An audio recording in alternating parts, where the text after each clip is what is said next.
Hey guys, tonight we step straight into the dusty streets of ancient Egypt. Imagine the sun hanging like a copper disk in the morning sky, warming your shoulders as you shuffle down uneven paths where mud brick houses lean against one another like drowsy neighbors. The air is dry, heavy with the smell of bread baking and the faint whiff of animals penned nearby. You hear traders calling out their wares, linen, figs, copper bracelets, while scribes mutter under their breath as they balance ledgers, quills scratching like restless beetles. For a moment, you're right there, shoulder to shoulder with thousands of Egyptians just trying to make it through another hot day.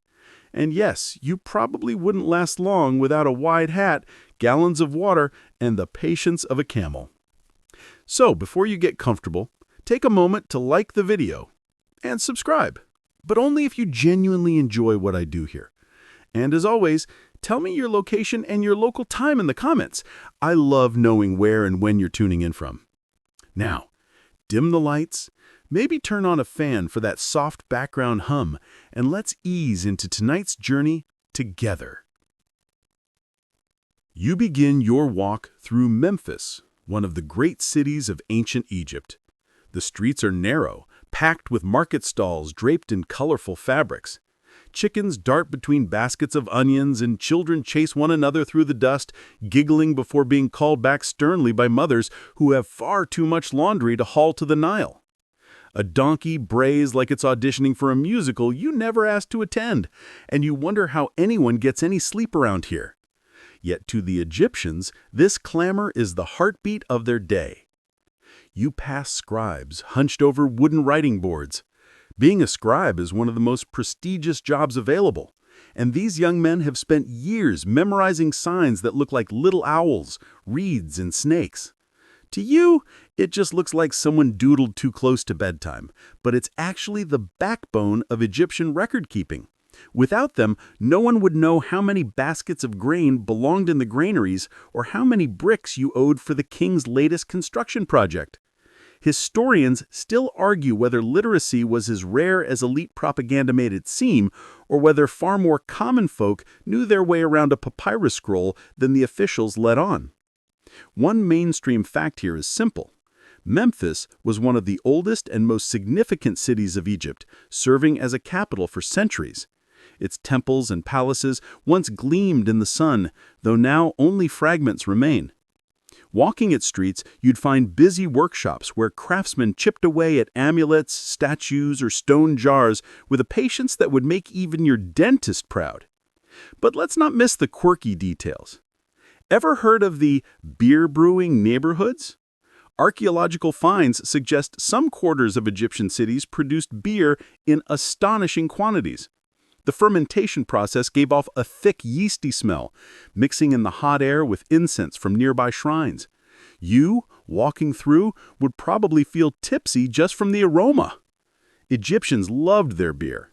It wasn't just a party drink, but a safe, everyday beverage, since Nile water alone wasn't exactly spa quality.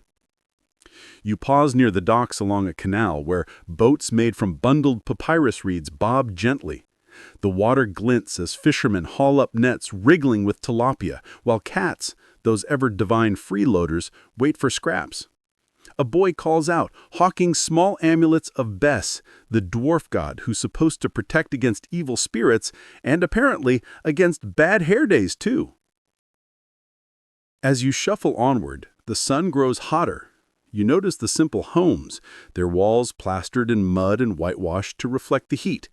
Some roofs are flat, with stairs leading upward, and you spot women drying fish or laying out laundry on top. Roofs were the Egyptian version of an evening patio, a place to cool off after the blazing day. Modern city dwellers might pay extra for a rooftop bar. Egyptians just carried up a jug of beer and made do. Inside the houses, rooms are sparse. A low bed of woven reeds here, a clay jar for water there, maybe a painted box to hold jewelry. Dogs laze in doorways, tails thumping gently, keeping an eye out for unwelcome strangers. The cool interiors must feel like bliss after all that sun. But don't imagine everything was serene. The streets also echoed with the sounds of quarrels over taxes, noisy disputes about property lines, and the constant complaints about how the latest official measured grain unfairly. One fringe tidbit suggests that Egyptians even had professional complainers or petitioners, people who specialized in lodging endless grievances before local courts. Imagine making a career out of whining. It might sound familiar if you've ever read online reviews at night. And what of the palace? Looming in the distance, the royal compound casts a reminder that Pharaoh, the living god, rules over this buzzing anthill of a city. His presence might be unseen, but his statues, carved in gleaming limestone, stare down streets like traffic wardens. You're just a small figure in this grand machine, part of a society that will still be building pyramids, carving hieroglyphs, and chanting prayers long after your sandals wear out. As the day slides toward noon, you feel the press of heat and dust, your eyelids drooping. The world hums with ordinary, timeless sounds of sandals scraping stone, the slap of a paddle against water, and a lull of cicadas in the fields just outside the walls. Even in the chaos, there's something hypnotic, a rhythm that draws you to sleep. You're there, moving among them, part of a vast and ancient city that somehow feels both overwhelming and oddly soothing, like a lullaby made of sand, sun, and chatter. The morning sun edges higher, and with it comes the rumble of empty stomachs. You trail after a group of workers heading toward the fields and construction sites, watching them unwrap their simple breakfasts. No, it's not a pyramid of pancakes or a buffet with bacon, though you might wish it were. Instead, the air smells of barley bread, a little rough around the edges, an onion, pungent enough to wake even the sleepiest laborer. This is the fuel of ancient Egypt, and as you chew along with them in your imagination, the dust of the quarry clings to your lips like an uninvited condiment. One solid historical fact: pyramid builders were not slaves chained to the stones. They were hired laborers, often farmers working during the flood season when their fields lay underwater. They lived in nearby worker villages, complete with bakeries, breweries, and even medical clinics. Archaeologists have uncovered rows of ovens that once churned out loaves day after day, proving these men were fed well enough to keep hauling limestone without collapsing. And yet, quirky details abound. Bread here wasn't exactly the soft sourdough you'd find at a cafe. It was coarse, filled with husks and sometimes stray grit from grinding stones. Imagine biting into a crust and feeling your teeth scrape against sand. Dental remains from Egypt reveal ground-down molars, sometimes abscessed, leaving no doubt that bread was both staple and curse. You might call it the world's first crunchy granola bar, but without the sweetness. As you picture yourself chewing, you notice the workers sipping mugs of beer alongside their meal. Not frothy golden lagers, but a thick, porridge-like brew, closer to liquid bread than happy hour drink. It's refreshing, nutritious, and far safer than Nile water. Historians still argue whether this beer was mildly alcoholic or strong enough to keep the laborers in a perpetual buzz. Either way, when you're lifting multi-ton blocks in desert heat, a little buzz might not be the worst thing. Nearby, a boy scampers around with a tray of dried dates and figs, treats to break up the monotony. He shouts about their sweetness, exaggerating like a modern street vendor. You take a fig and imagine the syrupy taste sticking to your teeth. That burst of sugar, combined with bread and beer, could almost pass for an Egyptian breakfast combo meal. The only thing missing is coffee, though you'd have to wait a couple thousand years for that invention. The workers sit cross-legged, talking quietly between bites. They joke about the foreman, mock one another's beards, and debate whether the pharaoh's newest pyramid will ever be finished. Someone insists it's doomed to collapse. Another swears it will outlast eternity itself. Historians still argue whether the pyramids were feats of flawless planning or the result of endless trial and error, workers adjusting angles as they went, guided more by stubbornness than perfection. One man, wiping his mouth with the back of his dusty hand, pulls out a tiny amulet. He presses it against his bread before taking another bite, as though blessing the food. Quirky? Yes, but not uncommon. Egyptians filled their world with protective charms, believing even meals deserved spiritual backup. You imagine what kind of amulet you'd keep, maybe one to ward off stale crusts or sand stuck between your molars. The smell of roasted garlic wafts by, sharp enough to tickle your nose. Garlic and onions were not only food, but medicine, believed to strengthen the body and even the soul. Workers carried them tucked in belts or necklaces as talismans of stamina. You might scoff, but modern studies suggest garlic really does boost circulation, so maybe those quarry haulers had science on their side. Plus, they smelled like a walking stew. The breakfast scene is humble, but there's dignity in it. These men are not nameless slaves, but families, fathers and sons. After eating, they rise slowly, brushing crumbs from their tunics, stretching their arms as the sun climbs higher. Dust clings to their legs like second skin. The quarries call, and soon they'll be tugging ropes, levering stones, and chanting in rhythm to haul blocks up ramps. For now, though, they're just tired humans with bellies full of bread and beer, joking about whether the overseer's wig looks more like a mop or a dote's tail. You walk with them as they gather tools, wooden mallets, copper chisels, and simple ropes. The sound of their chatter and laughter rolls like music across the desert. For all the sweat, dust, and aching muscles ahead, their morning meal ties them together, filling the silence with warmth and camaraderie. You realize this, too, is part of the great Egyptian miracle. Not just the stone monuments, but the ordinary breakfasts that fueled them. As the workers shoulder their baskets and trudge toward the pyramids, the last crumbs of bread scatter in the sand, food for sparrows who flutter down gratefully. The smell of beer and onion lingers in the air, oddly comforting, like the aroma of someone else's kitchen drifting through an open window. You follow, now slower, the heat settling into your bones, lulled by the rhythm of footsteps and the faint burp of a satisfied worker who clearly had one sip too many.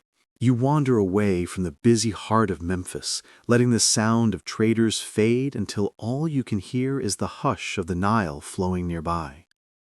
The river is Egypt's pulse, and in the early morning it hums with activity. Fishermen already stand and reed boats, their linen kilts tucked high, balancing like acrobats while tossing nets in wide arcs that slap the surface with a sleepy splash. Their shouts echo across the water as they haul in wriggling fish, enough to feed families or to trade for baskets of barley. You're struck by how much of daily life is tied to this single ribbon of water. Without it, there's no food, no trade, no Egypt at all. On the banks, women bend to rinse clothes, rhythmically beating fabric against smooth stones, their laughter mixing with the chatter of geese nearby. Children splash in the shallows, chasing after frogs and occasionally shrieking when they brush too close to the reeds. You notice one boy hurling pebbles at the water, only to scurry back when a crocodile's eyes break the surface like two gleaming pebbles of their own. You think about joining the kids, but then again, crocodiles don't care about your bedtime story. They're only interested in breakfast. One firm historical fact is clear. The Nile's seasonal flooding dictated everything. The inundation left behind rich silt that made farming possible, and Egyptians scheduled festivals, harvests, and even taxes around its rhythm. This predictable flooding gave them food security other ancient peoples could only dream of. But historians still argue whether common farmers celebrated the inundation wholeheartedly or sometimes dreaded it. After all, if the waters rose too high, homes might wash away, and if they stayed too low, famine lurked on the horizon. Meanwhile, quirky daily rituals filled these mornings. Did you know some Egyptians believed washing your face with Nile water had spiritual cleansing power? Of course, if you did that today, your dermatologist might not approve. Still, the symbolic act of rinsing at dawn tied people to both gods and earth, blending hygiene with devotion. You notice a man leading oxen down to drink, their massive horns glinting in the light. He mutters softly to them, almost like lullabies, his voice carrying across the water. Egyptians treated cattle with a mix of practicality and reverence. They were tools, wealth, and sometimes sacrifices. But in these quiet moments by the river, they're simply thirsty animals, snorting as they push their noses into the cool stream. Not far off, washerwomen gossip as they slap garments against stones. They share news about neighbors, complain about stubborn husbands, and swap remedies for everything from stomach aches to warding off evil eyes. One woman swears by garlic cloves strung like jewelry to scare away bad spirits. Another argues onions are stronger protection. Historians still argue whether this onion-garlic rivalry was practical medicine, folk superstition, or just an early version of petty culinary debate. Either way, you're reminded that humans have always loved to argue about food. And then there are the crocodiles. Egyptians both feared and worshipped them, associating the reptiles with the god Sobek. Temples even kept tame crocodiles, adorned with jewelry and fed the best cuts of meat. So when you glimpse a fisherman tossing a small fish into the reeds, you wonder, is he just discarding scraps, or is he quietly appeasing a god with scales? It's a thought that lingers as you watch the water ripple in circles. The river smells of mud and sweet reeds, with hints of fish drying in the sun. The air is cooler here than in the streets, touched with morning mist. Your feet sink slightly in the damp earth, and you notice a pair of sandals abandoned nearby. Perhaps someone lost them while running away from a cranky goose. And speaking of geese, these birds are everywhere. They waddle along the banks, honking like irritated old men, poking their beaks into baskets and earning annoyed swats from farmers. Yet Egyptians loved them enough to keep them as food and pets, often painting geese with great care on tomb walls. You might not be impressed by a honking goose, but to them it was worth eternal decoration. Further downstream, a group of boys float papyrus reed toy boats, racing them as if the Nile were a grand stadium. Their laughter rings out as one boat tips dramatically, sinking in slow motion. You smile, realizing that childhood competitions haven't changed much in 4,000 years.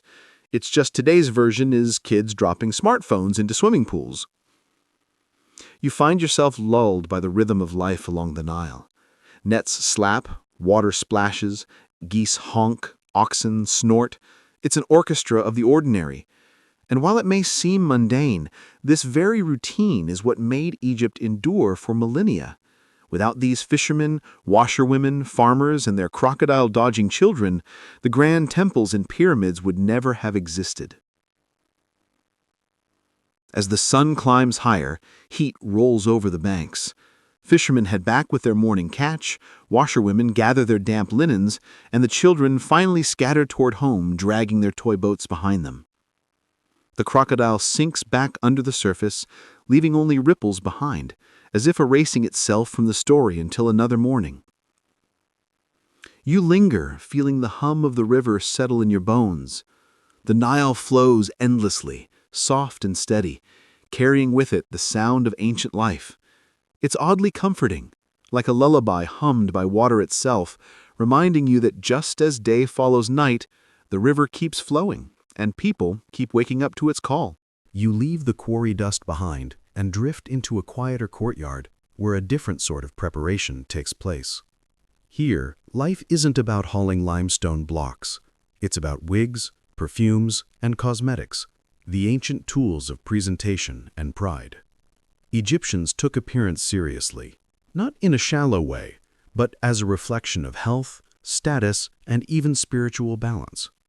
You glance around and see women, men, even children being fussed over with brushes, oils, and delicate jars filled with powders. It's a beauty salon without neon signs or soft jazz music, but the hum of chatter feels just the same. One hard fact: Egyptians pioneered cosmetics not just for vanity, but for practicality. Kohl, black eyeliner made from soot and galena, was applied thickly around the eyes. It wasn't just a style choice. Studies suggest it helped reduce infections and shielded eyes from the desert glare. Think of it as sunscreen and sunglasses combined, but with far more flair.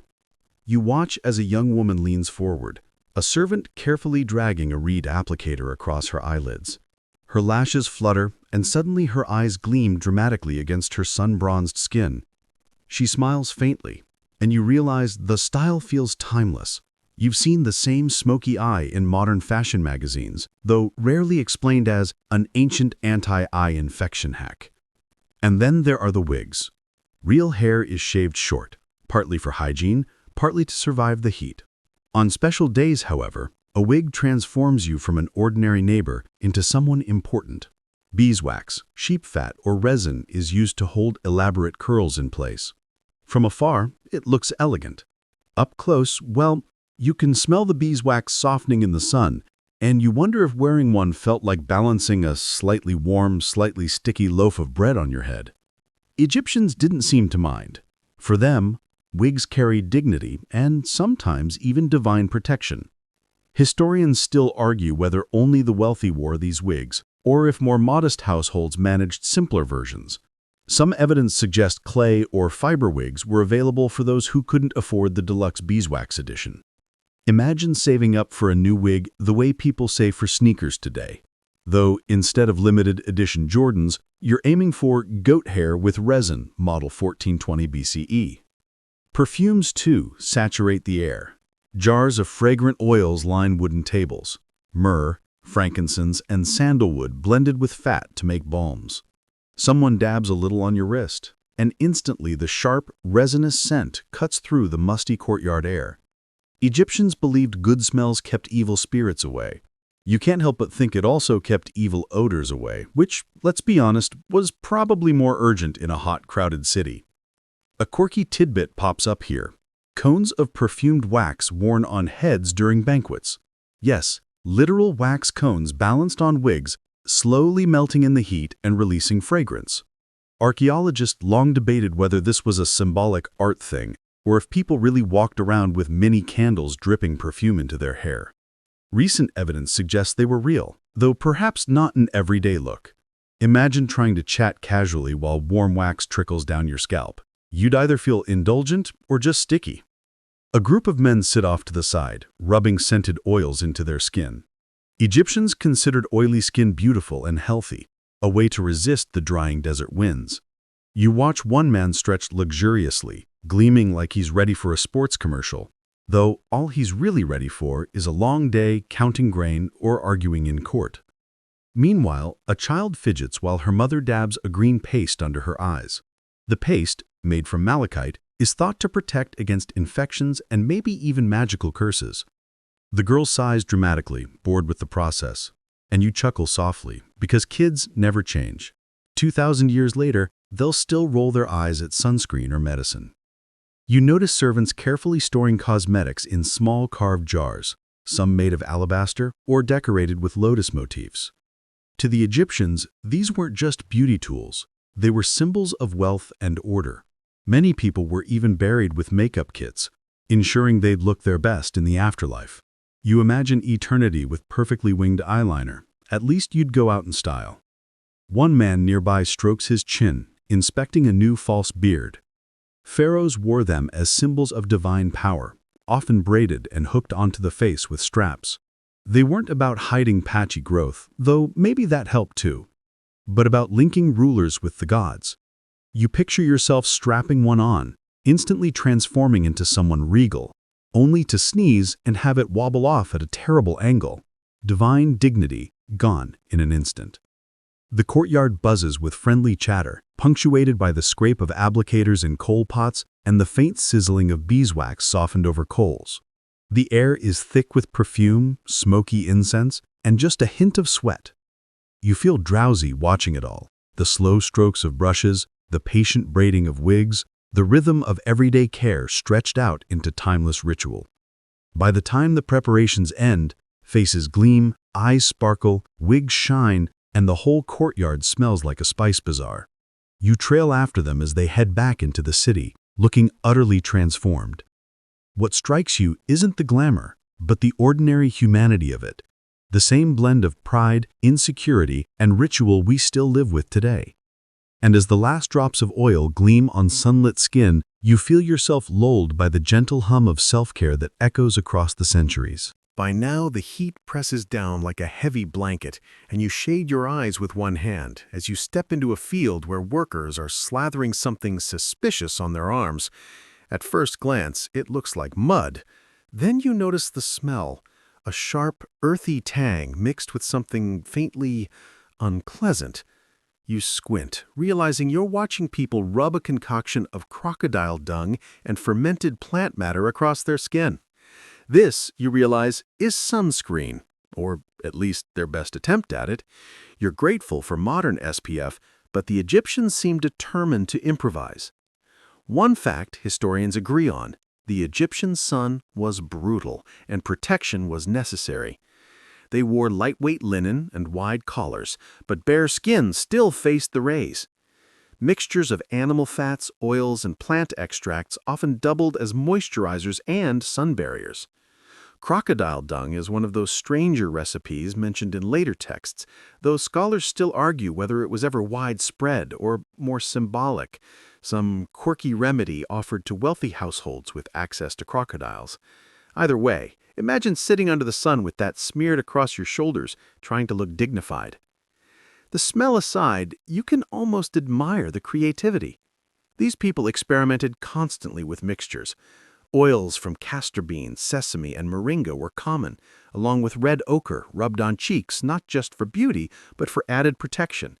In effect, they layered style and survival together, wearing cosmetics like a second skin against the desert.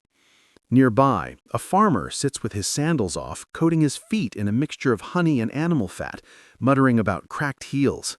You wrinkle your nose at the stickiness, but honey was a prized healing agent. The Egyptians knew it slowed infections, and modern science nods in agreement. A quirky little miracle hidden in the same ingredient you'd drizzle on toast.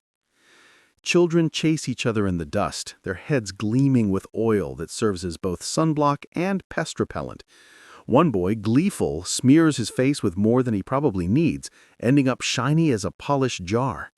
His mother sighs, scrubs at him with a cloth, and the crowd chuckles. Clearly, kids wasting sunscreen isn't a new phenomenon. It's been happening for millennia.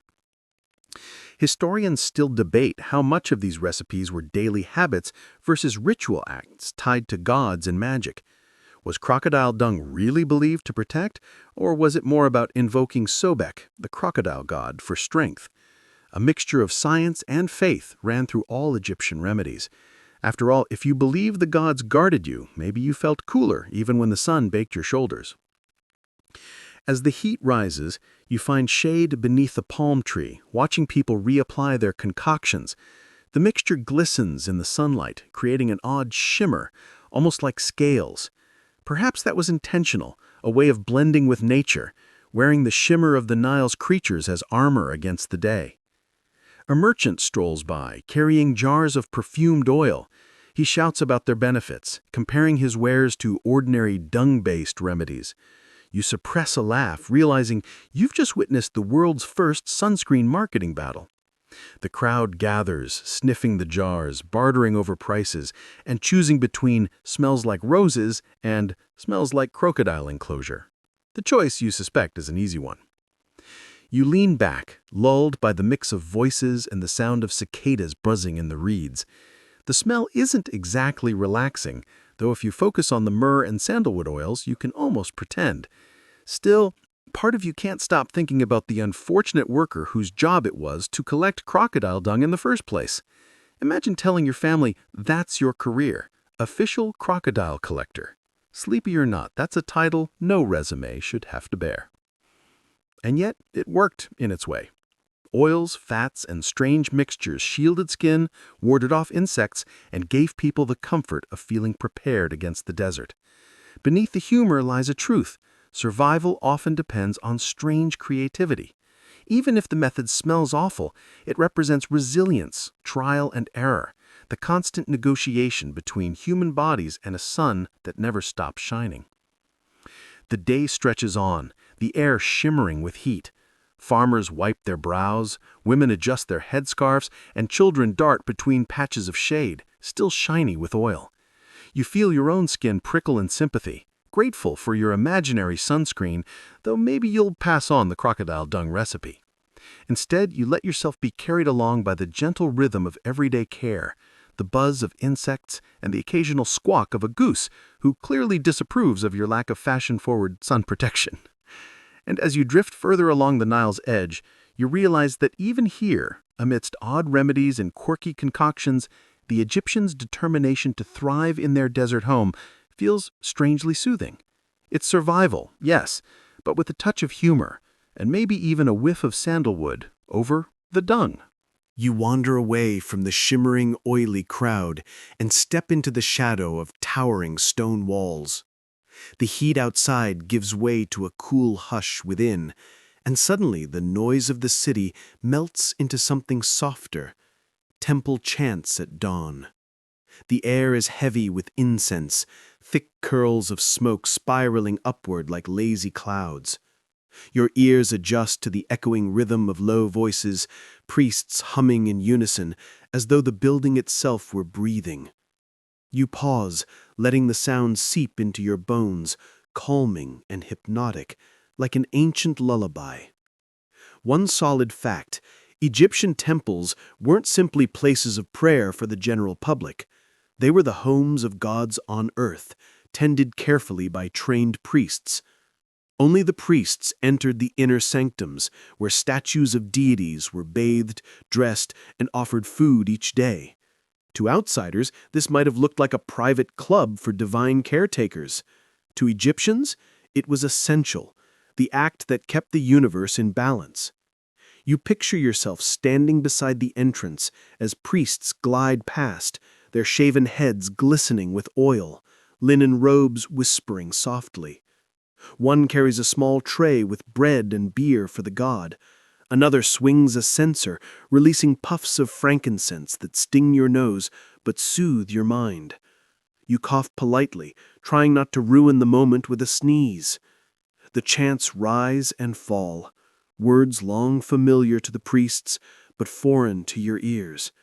Still, the rhythm is almost musical, vibrating in the stone, echoing across chambers painted with lotus blossoms, falcons, and stars.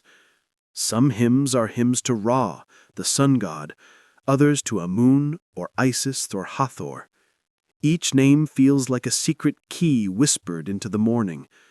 Historians still argue whether the chants were meant as literal communication with the gods or as performances to maintain cosmic order, though in the echoing hush, the distinction hardly seems to matter. A quirky little detail: some rituals involved awakening statues by ritually opening their mouths. Priests would touch the lips of stone with sacred tools, breathing life into the carved figure for the day's ceremonies. You can imagine someone fumbling the delicate ritual, tapping the statue in the wrong place, and earning disapproving glares from colleagues. Even gods, it seems, expected good morning manners. Nearby, a priest sprinkles water from the Nile, its droplets catching the light like tiny gems. Egyptians believed this act purified both the space and the worshippers, linking them back to the river that sustained all life. You remember the washerwomen by the banks, scrubbing laundry at dawn, and realize that ritual purification and daily chores were not so different, both ways of making order out of the day. The smell of incense deepens as you move closer to the sanctuary. The fragrance is layered: sweet myrrh, smoky frankincense, sharp juniper. It clings to your skin, weaving itself into your imagination until you feel drowsy, drifting. The hum of voices continues, steady, like waves rolling on the sea. Your own breath slows to match the cadence, your shoulders relaxing with every repeated note. Historians still debate the accessibility of these rituals. Were common Egyptians able to hear the chants from outside, or were they completely excluded from the mysteries? Some argue that the sound carried deliberately, reaching the city's edge, reminding everyone that the gods were being honored. Others believe the rituals were private, cloistered away. You stand here, half in and half out, straining to listen, lulled by what you can hear.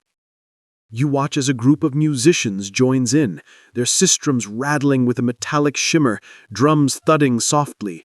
The music twines with the voices like threads weaving into a tapestry.